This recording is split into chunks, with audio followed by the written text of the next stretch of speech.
ಆಕಾಶವಾಣಿ ವಾರ್ತೆಗಳು ಓದುತ್ತಿರುವವರು ಶ್ರೀದೇವಿ ದಿನೇಶ್. ಮುಖ್ಯಾಂಶಗಳು. ನವದೆಹಲಿಯಲ್ಲಿ ಇಂದು 11ನೇ ರೈಸೀನಾ ಸಂವಾದಕ್ಕೆ ಚಾಲನೆ ನೀಡಲಿರುವ ಪ್ರಧಾನಿ ನರೇಂದ್ರ ಮೋದಿ. ಫಿನ್ಲ್ಯಾಂಡ್ ಅಧ್ಯಕ್ಷರಿಂದ ಮುಖ್ಯ ಭಾಷಣ. ಬಿಹಾರ್ ರಾಜಕಾರಣದಲ್ಲಿ ಮಹತ್ವದ ಬೆಳವಣಿಗೆ, ರಾಜ್ಯಸಭಾ ಚುನಾವಣೆಯಲ್ಲಿ ಸ್ಪರ್ಧಿಸುವುದಾಗಿ ಮುಖ್ಯಮಂತ್ರಿ ನಿತೀಶ್ ಕುಮಾರ್ ಘೋಷಣೆ. ಭಾರತದ ಬ್ಯಾಂಕಿಂಗ್ ಮಾದರಿಯಲ್ಲಿ ಮಹಿಳಾ ಆರ್ಥಿಕ ಒಳಗೊಳ್ಳುವಿಕೆ ಬಗ್ಗೆ ವಿಶ್ವಸಂಸ್ಥೆ ಶ್ಲಾಘನೆ. ಪಶ್ಚಿಮ ಏಷ್ಯಾ ಸಂಘರ್ಷ, ಟೆಹರಾನ್ನಲ್ಲಿನ ಇರಾನ್ ಮೂಲಸೌಕರ್ಯ ಗುರಿಯಾಗಿಸಿ ಇಸ್ರೇಲ್ ದಾಳಿ. ಐಸಿಸಿ ಪುರುಷರ ಟಿ20 ವಿಶ್ವಕಪ್ ಕ್ರಿಕೆಟ್ 2ನೇ ಸೆಮಿಫೈನಲ್ನಲ್ಲಿ ಇಂದು ಭಾರತ-ಇಂಗ್ಲೆಂಡ್ ಹಣಾಹಣಿ. ವಾರ್ತೆಗಳ ವಿವರ. ಭಾರತದ ಪ್ರಮುಖ ಭೌಗೋಳಿಕ ರಾಜಕೀಯ ಮತ್ತು ಆರ್ಥಿಕ ಸಮ್ಮೇಳನವಾದ ರೈಸೀನಾ ಸಂವಾದದ 11ನೇ ಆವೃತ್ತಿ ನವದೆಹಲಿಯಲ್ಲಿ ನಡೆಯುತ್ತಿದ್ದು, ಇದರ ಭಾಗವಾಗಿ ಹಲವು ಜಾಗತಿಕ ವಿಷಯಗಳ ಕುರಿತ ಅಧಿವೇಶನಗಳು ಪ್ರಗತಿಯಲ್ಲಿವೆ. 3 ದಿನಗಳ ಕಾಲ ನಡೆಯಲಿರುವ ಈ ಜಾಗತಿಕ ಸಮ್ಮೇಳನದಲ್ಲಿ ವಿಶ್ವದ ವಿವಿಧ ದೇಶಗಳ ನಾಯಕರು, ನೀತಿ ನಿರೂಪಕರು ಮತ್ತು ತಜ್ಞರು ಒಂದೇ ವೇದಿಕೆಯಡಿ ಒಟ್ಟುಗೂಡಲಿದ್ದು, ಪ್ರಸಕ್ತ ಅಂತಾರಾಷ್ಟೀಯ ಸವಾಲುಗಳು ಮತ್ತು ಕಾರ್ಯತಂತ್ರದ ಸಹಕಾರದ ಕುರಿತು ಸುದೀರ್ಘ ಚರ್ಚೆ ನಡೆಸಲಿದ್ದಾರೆ. ಇಂದು ಸಂಜೆ ನಡೆಯಲಿರುವ ರೈಸೀನಾ ಸಂವಾದದ ಅಧಿಕೃತ ಉದ್ಘಾಟನಾ ಅಧಿವೇಶನದಲ್ಲಿ ಪ್ರಧಾನಿ ನರೇಂದ್ರ ಮೋದಿ ಈ ಕಾರ್ಯಕ್ರಮಕ್ಕೆ ಚಾಲನೆ ನೀಡಲಿದ್ದಾರೆ. ಸಮಾರಂಭದಲ್ಲಿ ಫಿನ್ಲ್ಯಾಂಡ್ ಅಧ್ಯಕ್ಷ ಡಾ ಅಲೆಕ್ಸಾಂಡರ್ ಸ್ಟಬ್ ಮುಖ್ಯ ಅತಿಥಿಯಾಗಿ ಪಾಲ್ಗೊಂಡು ಮುಖ್ಯ ಭಾಷಣ ಮಾಡಲಿದ್ದಾರೆ. 2026ರ ಈ ಆವೃತ್ತಿಯು ಸಂಸ್ಕಾರ, ಪ್ರತಿಪಾದನೆ, ಹೊಂದಾಣಿಕೆ, ಪ್ರಗತಿ ಎಂಬ ಪರಿಕಲ್ಪನೆಯಡಿ ನಡೆಯುತ್ತಿದ್ದು, ಇದು ಪ್ರಸ್ತುತ ಜಾಗತಿಕ ವಿದ್ಯಮಾನಗಳ ಪ್ರತಿಬಿಂಬವಾಗಿದೆ. ಅಬ್ಸರ್ವರ್ಸ್ ರಿಸರ್ಚ್ ಫೌಂಡೇಶನ್ ಮತ್ತು ಭಾರತ ಸರ್ಕಾರದ ವಿದೇಶಾಂಗ ವ್ಯವಹಾರಗಳ ಸಚಿವಾಲಯದ ಸಹಯೋಗದೊಂದಿಗೆ ಈ ಕಾರ್ಯಕ್ರಮವನ್ನು ಆಯೋಜಿಸಲಾಗಿದೆ. ನವದೆಹಲಿಯ ಹೈದರಾಬಾದ್ ಭವನದಲ್ಲಿ ಇಂದು ಪ್ರಧಾನಿ ನರೇಂದ್ರ ಮೋದಿ ಭಾರತ ಭೇಟಿಯಲ್ಲಿರುವ ಫಿನ್ಲ್ಯಾಂಡ್ ಅಧ್ಯಕ್ಷ ಅಲೆಕ್ಸಾಂಡರ್ ಸ್ಟಬ್ ಅವರನ್ನು ಭೇಟಿಯಾದರು. ಈ ವೇಳೆ ಉಭಯ ನಾಯಕರು ವಿವಿಧ ಕ್ಷೇತ್ರಗಳಾದ್ಯಂತ ದ್ವಿಪಕ್ಷೀಯ ಸಹಕಾರವನ್ನು ಬಲಪಡಿಸುವ ಕುರಿತು ಚರ್ಚೆ ನಡೆಸಿದ್ದಾರೆ. ಇದೇ ವೇಳೆ ಅವರು ಪ್ರಾದೇಶಿಕ ಹಾಗೂ ಜಾಗತಿಕ ಹಿತಾಸಕ್ತಿಯ ವಿಷಯಗಳ ಕುರಿತು ವಿಚಾರ ವಿನಿಮಯ ಮಾಡಿಕೊಂಡಿದ್ದಾರೆ. ಕೇಂದ್ರ ವಿದೇಶಾಂಗ ವ್ಯವಹಾರಗಳ ಸಚಿವ ಡಾ ಎಸ್ ಜೈಶಂಕರ್ ಕೂಡ ನವದೆಹಲಿಯಲ್ಲಿ ಅಧ್ಯಕ್ಷ ಅಲೆಕ್ಸಾಂಡರ್ ಸ್ಟಬ್ ಅವರನ್ನು ಭೇಟಿಯಾದರು. ಫಿನ್ಲ್ಯಾಂಡ್ ಅಧ್ಯಕ್ಷರೊಂದಿಗಿನ ಭೇಟಿ ಭಾರತ-ಫಿನ್ಲ್ಯಾಂಡ್ ಬಾಂಧವ್ಯಗಳನ್ನು ಮತ್ತಷ್ಟು ಬಲಪಡಿಸಲಿದೆ ಎಂದು ಸಚಿವರು ಸಾಮಾಜಿಕ ಮಾಧ್ಯಮದಲ್ಲಿ ವಿಶ್ವಾಸ ವ್ಯಕ್ತಪಡಿಸಿದ್ದಾರೆ ಹಾಗೂ ಸಂಜೆ ರೈಸೀನಾ ಸಂವಾದದಲ್ಲಿ ಫಿನ್ಲ್ಯಾಂಡ್ ಅಧ್ಯಕ್ಷರ ಭಾಷಣವನ್ನು ಎದುರು ನೋಡುತ್ತಿರುವುದಾಗಿ ತಿಳಿಸಿದ್ದಾರೆ. ಅಲೆಕ್ಸಾಂಡರ್ ಸ್ಟಬ್ ಅಧ್ಯಕ್ಷರಾದ ನಂತರ ಭಾರತಕ್ಕೆ ನೀಡುತ್ತಿರುವ ಮೊದಲ ಅಧಿಕೃತ ಭೇಟಿ ಇದಾಗಿದೆ. ಇಂದು ಅವರು ರಾಷ್ಟ್ರಪತಿ ಭವನದಲ್ಲಿ ರಾಷ್ಟ್ರಪತಿ ದ್ರೌಪದಿ ಮುರ್ಮು ಅವರನ್ನು ಭೇಟಿ ಮಾಡಲಿದ್ದಾರೆ. ಇದರ ಜೊತೆಗೆ ಉಪರಾಷ್ಟ್ರಪತಿ ಸಿಪಿ ರಾಧಾಕೃಷ್ಣನ್ ಅವರನ್ನು ಭೇಟಿ ಮಾಡಿ ಸಮಾಲೋಚನೆ ನಡೆಸಲಿದ್ದಾರೆ. ಬಿಹಾರ್ ರಾಜಕಾರಣದ ಮಹತ್ವದ ಬೆಳವಣಿಗೆಯೊಂದರಲ್ಲಿ ಮುಖ್ಯಮಂತ್ರಿ ನಿತೀಶ್ ಕುಮಾರ್ ರಾಜ್ಯಸಭಾ ಚುನಾವಣೆಗೆ ಸ್ಪರ್ಧಿಸುವುದಾಗಿ ಘೋಷಿಸಿದ್ದಾರೆ. ಈ ಮೂಲಕ ಎಲ್ಲಾ ವದಂತಿಗಳಿಗೆ ತೆರೆ ಎಳೆದಿದ್ದಾರೆ.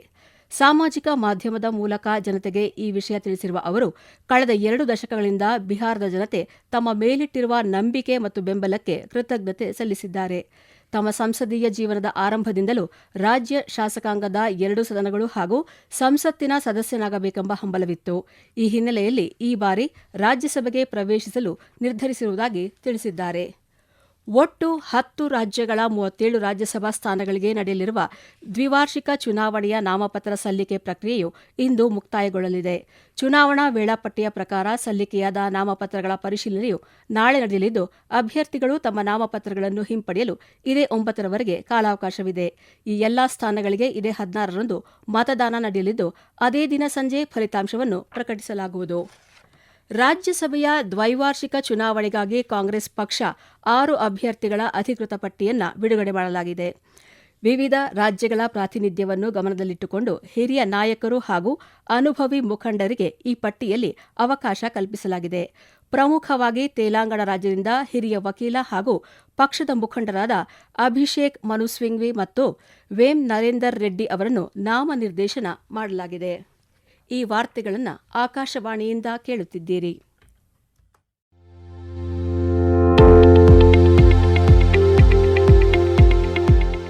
ನಮ್ಮ ಎಲ್ಲ ರಾಷ್ಟ್ರೀಯ ವಾರ್ತೆಗಳು ಹಾಗೂ ಪ್ರದೇಶ ಸಮಾಚಾರ ಈಗ ಆಕಾಶವಾಣಿ ನ್ಯೂಸ್ ಕನ್ನಡ ಯೂಟ್ಯೂಬ್ ಚಾನೆಲ್ನಲ್ಲಿ ಲಭ್ಯ. ನಮ್ಮ ಎಕ್ಸ್ ಖಾತೆ ಮತ್ತು ಇನ್ಸ್ಟಾಗ್ರಾಂ ಖಾತೆ ಆಕಾಶವಾಣಿ ನ್ಯೂಸ್ ಕನ್ನಡ. ಹೆಚ್ಚಿನ ಮಾಹಿತಿಗಾಗಿ ನಮ್ಮ ಫೇಸ್ಬುಕ್ ಖಾತೆ ಆಕಾಶವಾಣಿ ವಾರ್ತೆ ಕನ್ನಡವನ್ನು ಅನುಸರಿಸಿ. ಮಾಹಿತಿಗಳ ಹೂರಣ, ವಾರದ ಕಾರ್ಯಕ್ರಮ ಪ್ರಚಲಿತ ವಿದ್ಯಮಾನ ಪ್ರತಿ ಬುಧವಾರ ರಾತ್ರಿ 9:15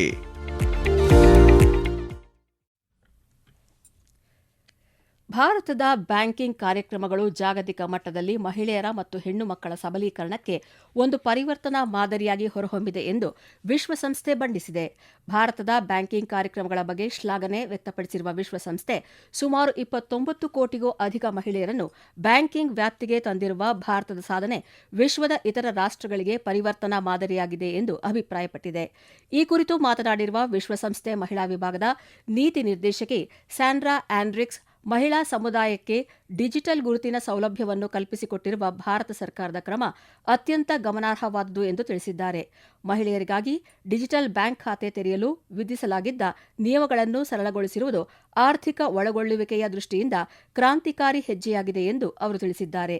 12 ವರ್ಷಕ್ಕೆ ಪಾದಾರ್ಪಣೆ ಮಾಡಿರುವ ಪ್ರಧಾನಮಂತ್ರಿ ಜನ್ಧನ್ ಯೋಜನೆಯಡಿ ತೆರೆಯಲಾದ ಒಟ್ಟು ಖಾತೆಗಳಲ್ಲಿ 56% ಪಾಲು ಮಹಿಳೆಯರದ್ದೇ ಆಗಿರುವುದು ಭಾರತದ ಆರ್ಥಿಕ ಸಬಲೀಕರಣದ ಯಶಸ್ಸನ್ನು ಪ್ರತಿಬಿಂಬಿಸುತ್ತದೆ ಎಂದು ತಿಳಿಸಿದ್ದಾರೆ. ಕರ್ನಾಟಕದ ಬೆಳಗಾವಿ ಜಿಲ್ಲೆಯ ಚಿಕ್ಕೋಡಿ ತಾಲೂಕಿನ ಶ್ರೀ ಕ್ಷೇತ್ರ ಯಡೂರಿನಲ್ಲಿ ಇಂದು ಉಪರಾಷ್ಟ್ರಪತಿ ಸಿಪಿ ರಾಧಾಕೃಷ್ಣನ್ ವೀರಭದ್ರೇಶ್ವರ ದೇವಾಲಯದ ರಾಜಗೋಪುರ ಉದ್ಘಾಟನೆ ಹಾಗೂ ಮಹಾಕುಂಭ ಅಭಿಷೇಕ ನೆರವೇರಿಸಿದರು. ಈ ಸಂದರ್ಭದಲ್ಲಿ ಮಾತನಾಡಿದ ಅವರು, ಭಾರತ ಆಧ್ಯಾತ್ಮಿಕ ಪರಂಪರೆಯ ನೆಲೆಯಾಗಿದೆ. ಸಿಂಧೂ ಕಣಿವೆಯಿಂದ ಕನ್ಯಾಕುಮಾರಿಯವರೆಗೆ ಮುಂದುವರೆದ ಪ್ರಜ್ಞೆಯಾಗಿದೆ. ಭಗವದ್ಗೀತೆಯ ಆಧ್ಯಾತ್ಮಿಕ ಸಂದೇಶ ಧೈರ್ಯದಿಂದ ವರ್ತಿಸುವಂತೆ ಮತ್ತು ನಂಬಿಕೆಗೆ ಶರಣಾಗಲು ಪ್ರೇರಣೆಯಾಗಿದೆ ಎಂದರು. ಈ ಸಂದರ್ಭದಲ್ಲಿ ಕರ್ನಾಟಕದ ರಾಜ್ಯಪಾಲ ಥಾವರ್ಚಂದ್ ಗೆಹ್ಲೋಟ್, ಜಿಲ್ಲಾ ಉಸ್ತುವಾರಿ ಸಚಿವ ಸತೀಶ್ ಜಾರಕಿಹೊಳಿ, ರಾಜ್ಯಸಭಾ ಸದಸ್ಯ ಈರಣ್ಯ ಕಡಾಡಿ ಸೇರಿದಂತೆ ಮತ್ತಿತರರು ಉಪಸ್ಥಿತರಿದ್ದರು. ಇಸ್ರೇಲ್ ವಾಯುಪಡೆಯು ಇರಾನ್ ಮೇಲೆ ಮತ್ತೊಂದು ಹಂತದ ಭೀಕರ ದಾಳಿ ಆರಂಭಿಸಿದ್ದು, ಟೆಹ್ರಾನ್ನಾದ್ಯಂತ ಇರುವ ಇರಾನ್ ಆಡಳಿತ ಮೂಲಸೌಕರ್ಯಗಳನ್ನು ಗುರಿಯಾಗಿಸಿಕೊಂಡು ವ್ಯಾಪಕ ದಾಳಿ ನಡೆಸಿದೆ. ಇದಕ್ಕೂ ಮುನ್ನ ಇಸ್ರೇಲ್ ಪಡೆಗಳು ಇರಾನ್ನ ಇಸ್ಫಹಾನ್ ಮತ್ತು ಕಾಮ್ ಪ್ರದೇಶಗಳಲ್ಲಿನ ಕ್ಷಿಪಣಿ ಉಡಾವಣಾ ಕೇಂದ್ರಗಳು ಮತ್ತು ರಕ್ಷಣಾ ವ್ಯವಸ್ಥೆಗಳ ಮೇಲೆ ದಾಳಿ ನಡೆಸಿದ್ದವು. ಇದೇ ವೇಳೆ ಲೆಬನಾನ್ನಲ್ಲಿರುವ ಹೆಜ್ಬುಲ್ಲಾ ಸಂಘಟನೆಯ ಹಲವು ನಿಯಂತ್ರಣ ಕೇಂದ್ರಗಳ ಮೇಲೆ ಇಸ್ರೇಲ್ ದಾಳಿ ನಡೆಸಿದೆ. ಈ ವೇಳೆ ಹೆಜ್ಬುಲ್ಲಾ ವಾಯು ಘಟಕದ ಪ್ರಮುಖ ಕೇಂದ್ರವನ್ನು ದಾಳಿಯಲ್ಲಿ ಧ್ವಂಸಗೊಳಿಸಲಾಗಿದೆ. ಅಮೆರಿಕ ಮತ್ತು ಇಸ್ರೇಲ್ ಪಡೆಗಳು ನಡೆಸಿದ ಜಂಟಿ ದಾಳಿಯಲ್ಲಿ ಮೃತಪಟ್ಟ ಇರಾನ್ನ ಸರ್ವೋಚ್ಚ ನಾಯಕ ಆಯತುಲ್ಲಾ ಸೈಯದ್ ಅಲಿ ಖಮೈನಿ ಅವರ ಪಾರ್ಥಿವ ಶರೀರವನ್ನು ಅಂತಿಮ ದರ್ಶನಕ್ಕಾಗಿ ಇರಿಸಲು ಟೆಹರಾನ್ನ ಗ್ರ್ಯಾಂಡ್ ಮೊಸಲ್ಲಾದಲ್ಲಿ ಸಿದ್ಧತೆಗಳು ನಡೆದಿವೆ.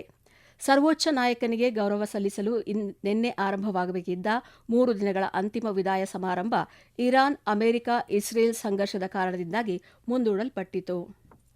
ನೇಪಾಳದಲ್ಲಿ ಹೊಸ ಸರ್ಕಾರದ ಆಯ್ಕೆಗೆ ಇಂದು ಮಹತ್ವದ ಮತದಾನ ನಡೆಯುತ್ತಿದೆ. ಸ್ಥಳೀಯ ಕಾಲಮಾನ ಬೆಳಗ್ಗೆ 7 ಗಂಟೆಗೆ ಮತದಾನ ಆರಂಭವಾಗಿದ್ದು, ಸಂಜೆ 5 ಗಂಟೆಯವರೆಗೆ ಸಾರ್ವಜನಿಕರು ತಮ್ಮ ಹಕ್ಕನ್ನು ಚಲಾಯಿಸಲು ಅವಕಾಶವಿರಲಿದೆ. ಕಳೆದ ವರ್ಷದ ಸೆಪ್ಟೆಂಬರ್ನಲ್ಲಿ ಭ್ರಷ್ಟಾಚಾರ ಮತ್ತು ಆಡಳಿತ ವಿರೋಧಿ ನೀತಿಗಳ ವಿರುದ್ಧ ನಡೆದ ಯುವ ನೇತೃತ್ವದ ಬೃಹತ್ ಪ್ರತಿಭಟನೆಯಲ್ಲಿ 77 ಜನರು ಮೃತಪಟ್ಟು ಅಂದಿನ ಸರ್ಕಾರ ಅಧಿಕಾರದಿಂದ ಕೆಳಗಿಳಿದ ನಂತರ ನಡೆಯುತ್ತಿರುವ ಮೊದಲ ಚುನಾವಣೆ ಇದಾಗಿದೆ. ಮುಂಬೈನ ವಾಂಖೇಡಾ ಕ್ರೀಡಾಂಗಣದಲ್ಲಿ ಇಂದು ನಡೆಯಲಿರುವ ಐಸಿಸಿ ಪುರುಷರ ಟಿ20 ವಿಶ್ವಕಪ್ ಕ್ರಿಕೆಟ್ನ 2ನೇ ಸೆಮಿಫೈನಲ್ನಲ್ಲಿ ಭಾರತ ತಂಡ ಇಂಗ್ಲೆಂಡ್ ತಂಡವನ್ನು ಎದುರಿಸಲಿದೆ. ಪಂದ್ಯ ಸಂಜೆ 7 ಗಂಟೆಗೆ ಆರಂಭವಾಗಲಿದೆ. ಕೋಲ್ಕತ್ತಾದ ಈಡನ್ ಗಾರ್ಡನ್ಸ್ನ ಕ್ರೀಡಾಂಗಣದಲ್ಲಿ ಕಳೆದ ರಾತ್ರಿ ನಡೆದ ಕ್ರಿಕೆಟ್ನ ಮೊದಲ ಸೆಮಿಫೈನಲ್ ಪಂದ್ಯದಲ್ಲಿ ದಕ್ಷಿಣ ಆಫ್ರಿಕಾ ತಂಡದ ವಿರುದ್ಧ ನ್ಯೂಜಿಲೆಂಡ್ ತಂಡ 9 ವಿಕೆಟ್ಗಳ ಜಯ ಸಾಧಿಸಿ ಫೈನಲ್ಗೆ ಲಗ್ಗೆ ಇಟ್ಟಿದೆ. ಇಂದಿನ ಪಂದ್ಯದ ವಿಜೇತ ತಂಡ ಭಾನುವಾರ ಅಹಮದಾಬಾದ್ನಲ್ಲಿ ನಡೆಯುವ ಫೈನಲ್ನಲ್ಲಿ ನ್ಯೂಜಿಲೆಂಡ್ ತಂಡವನ್ನು ಎದುರಿಸಲಿದೆ. ಕೊನೆಯಲ್ಲಿ ಮತ್ತೊಮ್ಮೆ ಮುಖ್ಯಾಂಶಗಳು. ನವದೆಹಲಿಯಲ್ಲಿಂದು 11ನೇ ರೈಸೀನಾ ಸಂವಾದಕ್ಕೆ ಚಾಲನೆ ನೀಡಲಿರುವ ಪ್ರಧಾನಿ ನರೇಂದ್ರ ಮೋದಿ. ಫಿನ್ಲ್ಯಾಂಡ್ ಅಧ್ಯಕ್ಷರಿಂದ ಮುಖ್ಯ ಭಾಷಣ. ಬಿಹಾರ ರಾಜಕಾರಣದಲ್ಲಿ ಮಹತ್ವದ ಬೆಳವಣಿಗೆ, ರಾಜ್ಯಸಭಾ ಚುನಾವಣೆಯಲ್ಲಿ ಸ್ಪರ್ಧಿಸುವುದಾಗಿ ಮುಖ್ಯಮಂತ್ರಿ ನಿತೀಶ್ ಕುಮಾರ್ ಘೋಷಣೆ. ಭಾರತದ ಬ್ಯಾಂಕಿಂಗ್ ಮಾದರಿಯಲ್ಲಿ ಮಹಿಳಾ ಆರ್ಥಿಕ ಒಳಗೊಳ್ಳುವಿಕೆ ಬಗ್ಗೆ ವಿಶ್ವಸಂಸ್ಥೆ ಶ್ಲಾಘನೆ. ಪಶ್ಚಿಮ ಏಷ್ಯಾ ಸಂಘರ್ಷ, ಟೆಹರಾನ್ನಲ್ಲಿನ ಇರಾನ್ ಮೂಲಸೌಕರ್ಯ ಗುರಿಯಾಗಿಸಿ ಇಸ್ರೇಲ್ ದಾಳಿ. ಐಸಿಸಿ ಪುರುಷರ ಟಿ20 ವಿಶ್ವಕಪ್ ಕ್ರಿಕೆಟ್ 2ನೇ ಸೆಮಿಫೈನಲ್ನಿಂದು ಭಾರತ ಇಂಗ್ಲೆಂಡ್ ಹಣಾಹಣಿ. ಇಲ್ಲಿಗೆ ವಾರ್ತಾ ಪ್ರಸಾರ ಮುಕ್ತಾಯವಾಯಿತು. ನಮ್ಮ ಮುಂದಿನ ವಾರ್ತಾ ಪ್ರಸಾರ ಮಧ್ಯಾಹ್ನ 2:30 ನಿಮಿಷಕ್ಕೆ.